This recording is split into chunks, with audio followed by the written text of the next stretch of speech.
চলতি বছরের বিপিএলে ম্যান অব দ্য টুর্নামেন্ট হয়েছিলেন মেহেদী হাসান মিরাজ।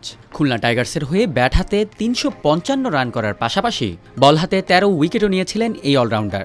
সেই মিরাজকেই আপাতত জাতীয় দলের টি-20 ফরম্যাটে না রাখার পরিকল্পনা করে আসছিল বিসিবি, কিন্তু তা আর হলো না। আবারও টি-20 দলে ফিরে এলেন মিরাজ।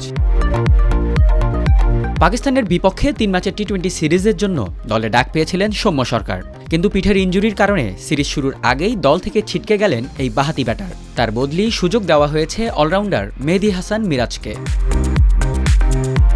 গত এক সপ্তাহ ধরেই পিঠের নিচে ডান দিকের অংশটায় ব্যথা অনুভব করে আসছিলেন সৌম্য।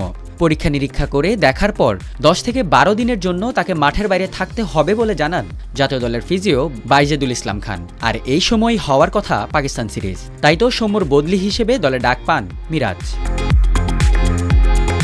বিসিবির ক্রিকেট পরিচালনা বিভাগের চেয়ারম্যান নাজমুল আবেদিন ফাহিম মনে করেন, টি-20তে ব্যাটিং ঠিক থাকলেও বোলিংয়ে খুব একটা কার্যকরী নন মিরাজ।